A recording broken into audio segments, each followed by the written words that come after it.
Welcome to Om Times TV, a division of Om Times Media and Broadcasting.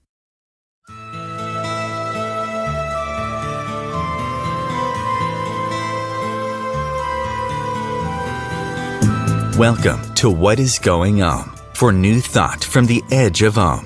Each week on Om Times flagship radio show, veteran broadcaster, author, and media consultant Sandie Sedgbeer conducts thought-provoking interviews with inspirational authors, artists, musicians, scientists, speakers, and filmmakers who are working at the point where spirituality and science meet consciousness at the very edge of Om.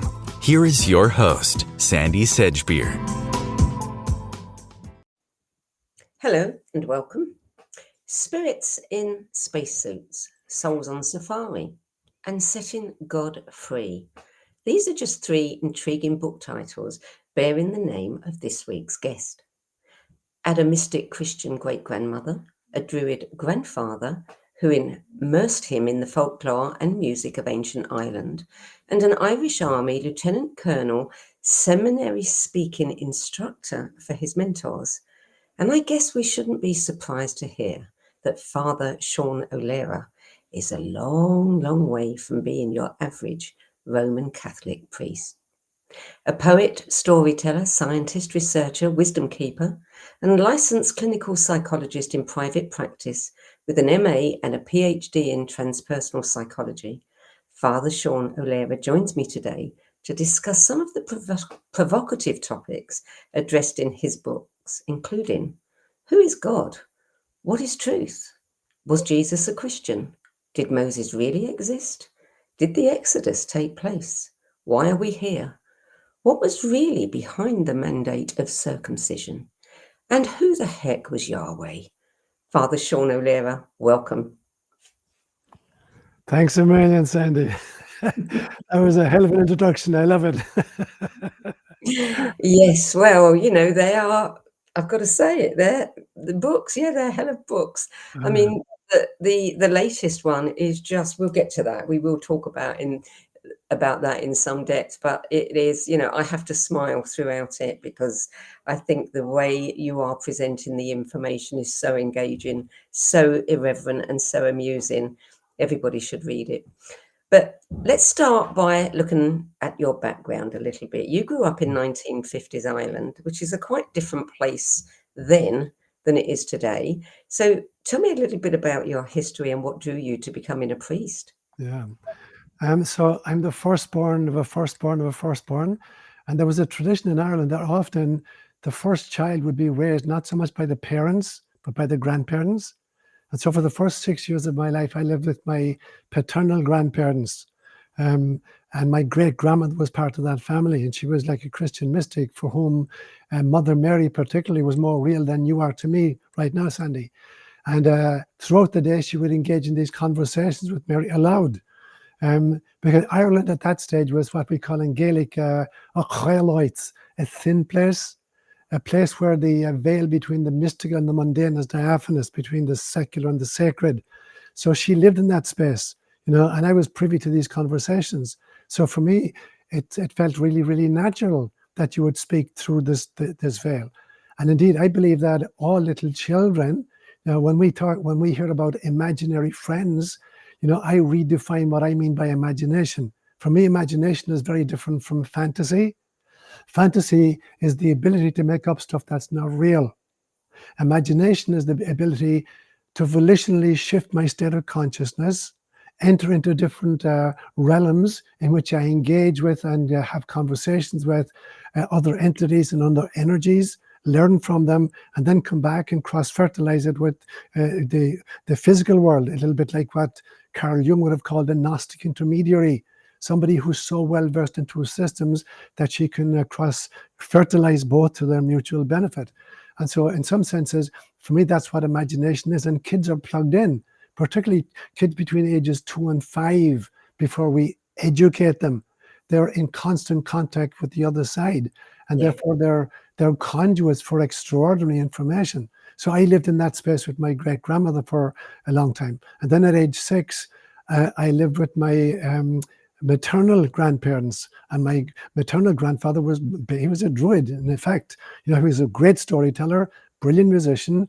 He had his own school of Irish step dancing, and so for the first 10 years of my life, I had these two very, very interesting and complementary kinds of mentors.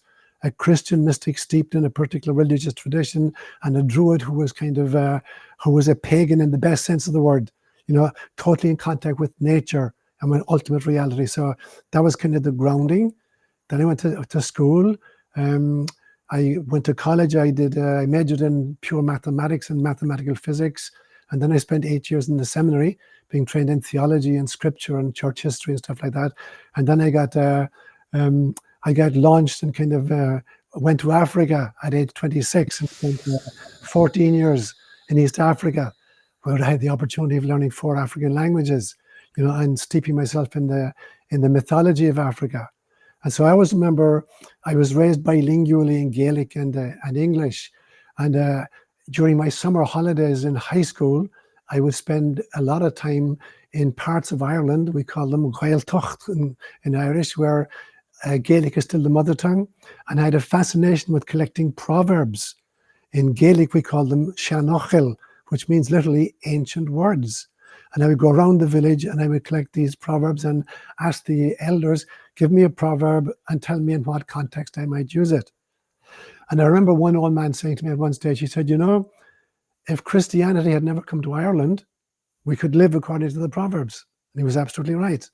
And when I went to Africa, I had the same impression, having steeped myself in several different cultures and languages.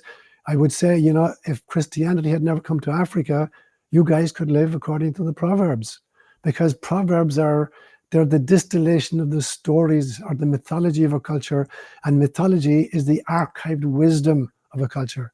So when I look at, the scriptural traditions of the world, whether it's the Pitakas of Buddhism or the Upanishads of Hinduism, or the Old Testament or the New Testament, our Irish mythology, our African folklore, they're all scriptural traditions as far as I'm concerned. They're all wisdom traditions given by God. And I don't privilege anyone more than the other. I'm prepared to let God speak whatever language he chooses to speak, and to realize that every people in every culture have had their connections with, through altered states of consciousness with ultimate reality. And they're going to express that in various ways, in music, in art, in dancing, in storytelling, in literature. And so that's been my kind of experience. I'm prepared to let God speak whatever way she wants, and to listen accordingly. So while you were in Kenya Right. in 1984, you wrote a book entitled, I'm not going to try to pronounce it, but What Does the Truth Mean? Yes. You have a very different definition of the truth than most people. Yes, I do. Because I differentiate between truth and fact.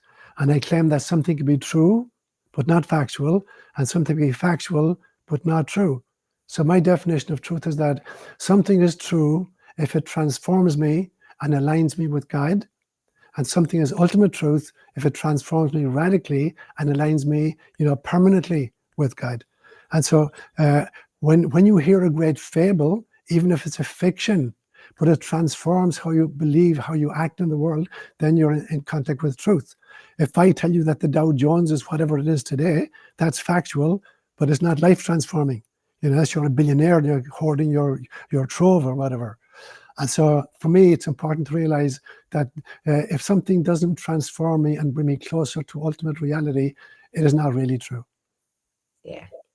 Well, facts don't give you that feeling that's hard to articulate, whereas truth does.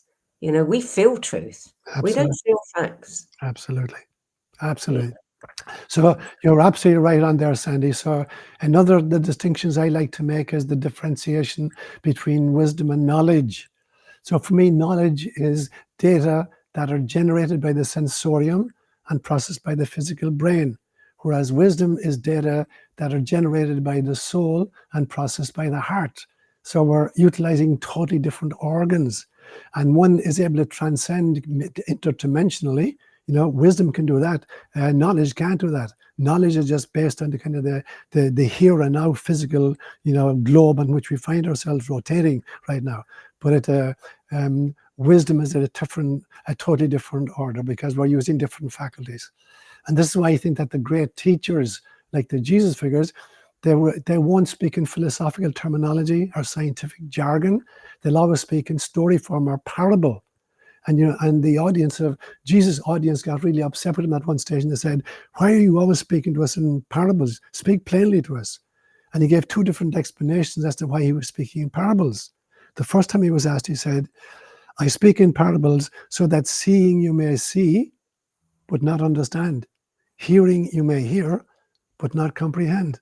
Now, why would somebody speak in such a fashion that you can hear it, but not understand it, see it, but not grok it? And the reason is, he's saying to them, if you're listening to me merely with your intellect, you're not going to get my message. You have to listen at a totally different level. So I'm speaking to you so that I'm inviting you to turn on a different faculty when you engage with my teachings. And the second time he was asked, he said, "I speak in parables so that I may reveal things which have been hidden since the foundation of the world." So there are some truths which are so important and so deep that they cannot be articulated in philosophical terminology or scientific jargon. They can only be kind of, you can dance it, you can sing it, and you can draw it, you can tell stories about it, but you can't speak about it in philosophical terminology. So you've been disowned by the Roman Catholic Church, and you've been officially ostracised by the local diocesan priests, who complained to the bishop that you were taking away all of their parishioners. How does it feel for you? I mean, I had a conversation with Matthew Fox a couple of years ago, and he too has been, so you're in really good company. How did that impact you and what you do? Well, it's interesting. I'm sure everybody has the experience retroactively of realizing that the great crises of our lives have been the best blessings that have been bestowed upon us. So every time I got thrown out of someplace, I got thrown out of Kenya by the government for work I was doing in social justice. I got thrown out by the Vatican. I got thrown out by the Diocese of San Jose. And so every time I got thrown out of someplace, I was more and more liberated. I came to the place where I don't have to look over my shoulder. I can think what I want to think. I can say what I need to say. I can believe what I need to believe. I can create my own personal cosmology, and I'm answerable to nobody except to God. And so the liberation involved was extraordinary. I mean, the immediate shock is one thing, but the aftermath. I think we've lost your sound there, Sean.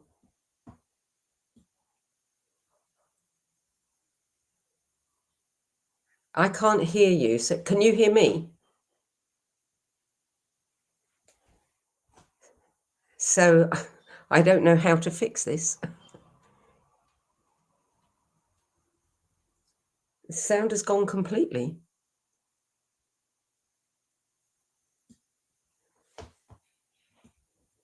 Is there a mute button that's accidentally been pressed?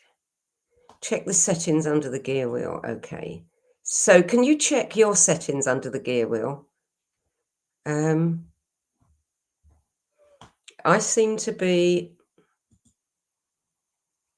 I think mine's all okay. Can you see the gear wheel at the bottom?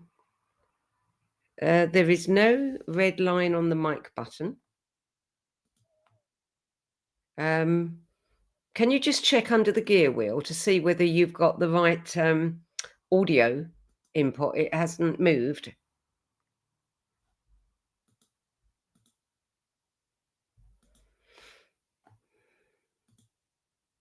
No. Well, this is a first.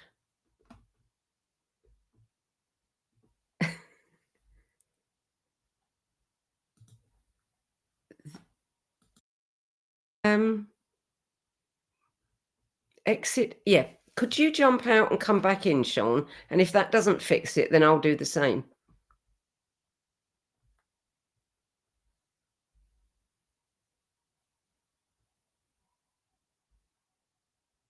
So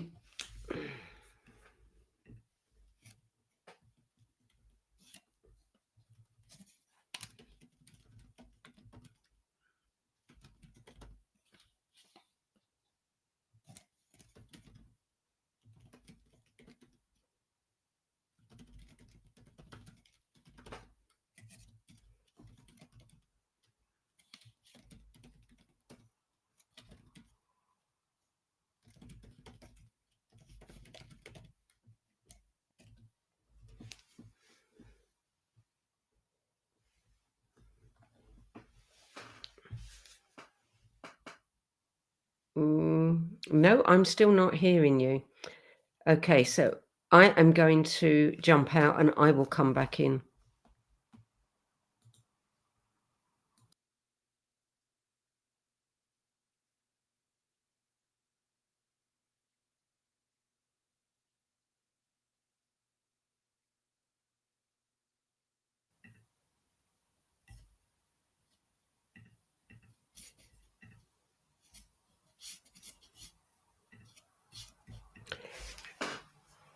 Nothing.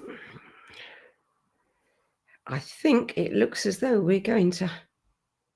There's a gear wheel for settings under the video screen. So I don't know if you're seeing that, Sean. All the settings look okay at my end.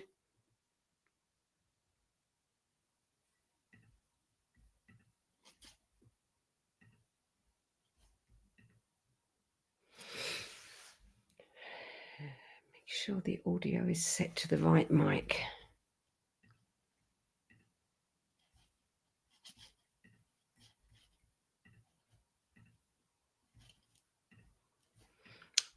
Mine is.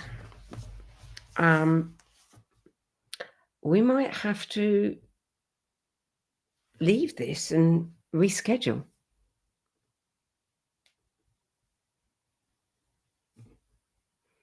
So apparently it's not at my end, it is at your end, Sean. Someone has shut your voice off.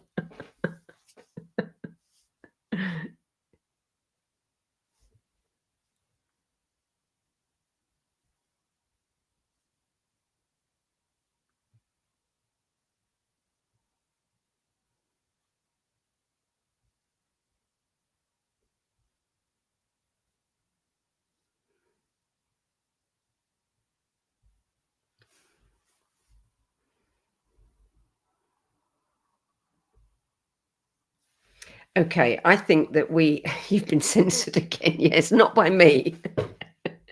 I think we're going to have to leave this, and we're going to have to reschedule you. And I think what we'll do is we'll arrange to pre-record you, because then if anything goes wrong, we have the room to play with that. I'm really sorry, because it was getting really interesting. But it'll be just as interesting next time as well. Thanks, Sean. Sorry, apologies.